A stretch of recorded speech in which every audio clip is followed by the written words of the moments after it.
Pemirsa, sementara itu sejumlah anggota DPR RI melayangkan mosi tidak percaya kepada Ketua DPR Setia Novanto yang diduga terlibat dalam pencatutan nama Presiden Joko Widodo dan Wakil Presiden Yusuf Kala dalam perpanjangan kontrak PT Freeport Indonesia. Mereka mendesak Setia Novanto untuk mundur dari jabatannya karena dinilai tidak mampu memimpin legislatif.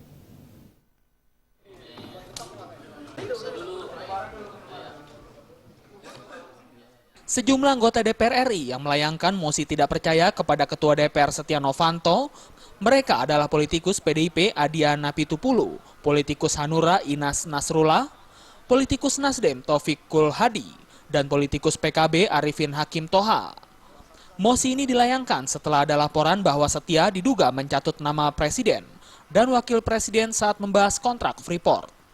Politisi dari fraksi Partai Nasional Demokrat atau Nasdem Taufikul Hadi mengakui kasus ini sudah berlebihan dan tidak bisa dibiarkan terus-menerus. Pasalnya Taufikul Hadi mengira setelah polemik Setia Novanto yang melakukan pertemuan dengan Donald Trump ada kesepakatan untuk melakukan perbaikan bagi Setia Novanto.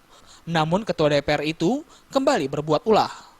Fraksi Nasdem juga akan mengawal MKD dan menghendaki agar Setia Novanto mengundurkan diri sebagai Ketua DPR. Jika Setia Novanto tidak mau mundur, maka MKD harus memberikan rekomendasi sanksi berat bagi Setia Novanto. Dengan perilaku yang menurut saya tidak patut sebagai pimpinan DPR. Karena itulah kami, kalau saya dari pihak kami, dari Nasdem, kami ingin menyatakan saya ingin mendorong terus-menerus MKD untuk memproses. Kami akan mengawal dan kami menghendaki agar Pak Setia Novanto mengundurkan diri dari sebagai Ketua DPR RI.